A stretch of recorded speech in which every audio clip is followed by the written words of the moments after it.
Morning students, it's our lecture number 19. Today we have to learn about the solubility of solid in a liquid. इससे पहले हमें जानना होगा कि actual में सॉल्युबिलिटी होती क्या है. सॉल्युबिलिटी, सॉलिड को आप लिक्विड में घोलोगे, बट सॉल्युबिलिटी एक्चुअल में क्या है. तो देखो, solubility is the maximum amount of solute dissolving in a specified amount of solvent at room temperature. अगर आपके पास रूम टेम्परेचर पर आप अपनी रिएक्शन कर रहे हो और जो भी आपका मैक्सिमम अमाउंट जितना आप सॉल्यूट का घोल सकते हो किसी स्पेसिफाइड अमाउंट में सॉल्वेंट के, तो उसे आप नाम देते हो solubility. When we add solute in solvent, the force between solute particle start to break and react with solvent. It is called dissolution. By the dissolution, the concentration of solute increase in solvent.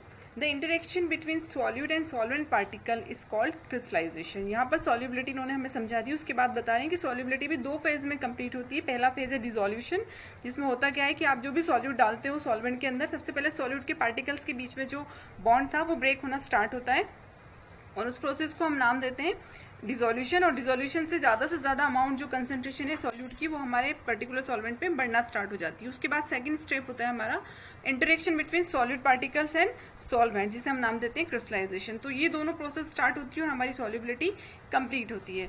अब देखो, at equilibrium, जैसे equilibrium state आता है यानी कि rate of dissolution equal हो जाता है to the rate of crystallization. यानी हमारे पास इक्विलिब्रियम तब हमें मिलता है जब रेट ऑफ डिसोल्यूशन और रेट ऑफ क्रिस्टलाइजेशन इक्वल हो गया, इक्विलिब्रियम पर आ गया. तो उस स्टेट पर देखो होगा क्या कि हम जितना भी अगर हम सॉल्यूट डालते हैं तो वो उसका जो अमाउंट है सॉल्यूट हम डालते हैं, सॉल्यूट का अमाउंट जो है वो हमारे सोल्यूशन में कांस्टेंट रहता है. देखो, एट दिस स्टेट यानी इक्विलिब्रियम पर the concentration of solute in solution will remain constant and no more solute can be dissolve at the same temperature and pressure and solution called saturated solution. तो यहाँ पर इन्होंने आपको dissolution crystallization process के basis पर भी आप इन्होंने सॉल्युबिलिटी या सोल्यूशन के आपको दो टाइप बताए, सैचुरेटेड और अनसैचुरेटेड. सैचुरेटेड यहाँ पर ये कह रहे हैं कि अगर आपके पास इक्विलिब्रियम की स्टेट आ गई और आप उसमें और ज़्यादा आप सॉल्यूट नहीं डाल पाओगे, सॉल्यूट का जो अमाउंट है अब वो कांस्टेंट रहेगा आपके सोल्यूशन में, तो सोल्यूशन आपका कहलाएगा सैचुरेटेड सोल्यूशन.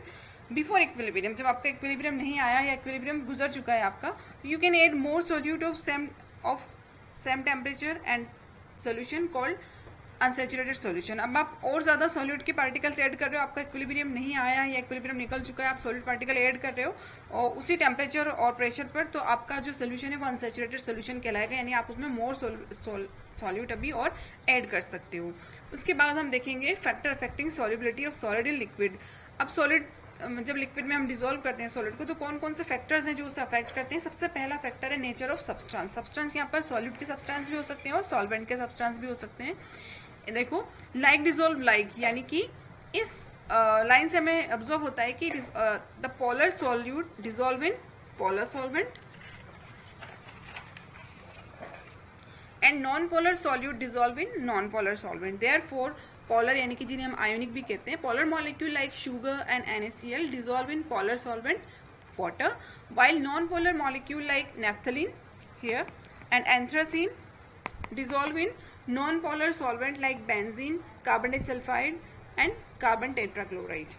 Okay, ये तो था effect of nature of solute और सॉल्वेंट पार्टिकल. अब है effect of temperature. According to Le Chatelier principle, in a saturated solution if the process is endothermic, जानते हो आप एंडोथर्मिक प्रोसेस, जिसे स्टार्ट करने के लिए आपको टेम्परेचर देना है.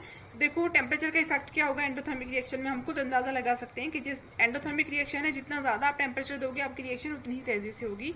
तो if the process is endothermic the solubility should increase with rise in temperature, और इसके opposite and if it is exothermic the solubility should decrease. Exothermic है वो खुद रिएक्शन कंप्लीट होने के बाद टेम्परेचर को रिलीज कर रही है, तो हमारे लिए बेकार है कि हम उसमें टेम्परेचर को ऐड करें और अपनी रिएक्शन को उसकी सॉल्युबिलिटी को हम डिक्रीज ही करेंगे अगर हम एक्सोथर्मिक में टेम्परेचर इंक्रीज करते हैं. नाउ थर्ड है इफेक्ट ऑफ प्रेशर.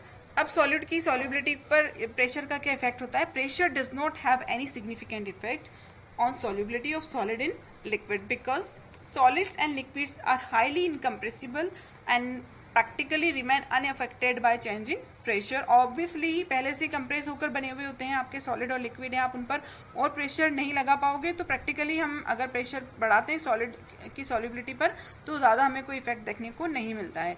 नाउ अब हम बात करेंगे solubility of gas in liquid. Solubility of gas in liquid is greatly affected by pressure and temperature. The solubility of gas increase with increase of pressure. जितना ज़्यादा आप pressure बढ़ाओगे कोई भी gas obviously वो प्रेशर करने से पास आएगी, आपके पर्टिकुलर सॉल्वेंट में वो डिसॉल्व होगी। तो यहाँ देखो, यहाँ देखिए ये इस तरह से एक कंटेनर है जिसमें लिक्विड सॉल्वेंट घुला हुआ है। आप उसमें एट लोअर प्रेशर आप उसमें किसी गैस को डिसॉल्व करना चाहते हो, बहुत कम आपने यहाँ प्रेशर लगाया हुआ है। इसी तरह नेक्स्ट पिक्चर में आपने प्रेशर को इंक्रीज कर दिया, प्रेशर यहाँ बढ़ा दिया। तो देखो लिक्विड सॉल्वेंट में आपको गैस मॉलिक्यूल के पार्टिकल्स हायर नजर आ रहे हैं। तो इससे हम देख सकते हैं कि प्रेशर को इंक्रीज करने पर किस तरह सॉल्युबिलिटी किसी गैस की पर्टिकुलर लिक्विड में इंक्रीज होती है।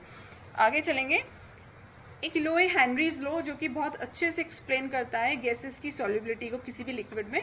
Henry was the first to give a quantitative relation between pressure and solubility of gas. This law states that solubility of gas in a liquid is directly proportional to the pressure. Henry के according जो भी solubility है किसी भी gas के liquid में वो किसके डायरेक्टली प्रोपोर्शनल होती है, प्रेशर के। यानी प्रेशर बढ़ाने पर आप उस गैस को सॉल्युबल कर सकते हो। तो यहाँ देखो pressure directly proportional to the solubility. अब सॉल्युबिलिटी के लिए हमने देखा, सॉल्युबिलिटी के लिए कोई हमने बहुत सी टर्म्स देखी थी, कंसंट्रेशन टर्म, जैसे आपने मोलरिटी देखी, मोलैलिटी देखी, आपने मोल फ्रैक्शन देखा। तो यहाँ पर हेनरी ने मोल फ्रैक्शन सॉल्युबिलिटी के लिए मोल फ्रैक्शन टर्म को यहाँ पर सॉल्युबिलिटी से रिप्लेस किया। तो हम कह सकते हैं कि pressure directly proportional to the mole fraction. अब आप यहाँ से डायरेक्टली प्रोपोर्शनल साइन हटाते हो मैथमेटिकली, तो एक कांस्टेंट आता है KH, वो कांस्टेंट यहाँ पर है जिसे हम हेनरी कांस्टेंट कहते हैं। तो हमारा हेनरी का जो इक्वेशन है वो P is equal to KH, X निकल कर आता है। So according to Henry's law, the partial pressure applied by any gas on liquid surface is directly proportional to the mole friction present in liquid solvent.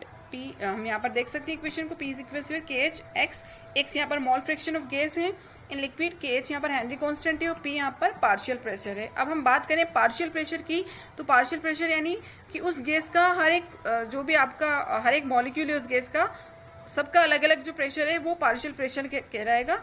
तो यहाँ पर हम समझते हैं हेनरी लॉ जो है यहाँ पर गैस की सॉल्युबिलिटी को किसी भी लिक्विड में समझाने में काफी हद तक हेल्पफुल है। ओके।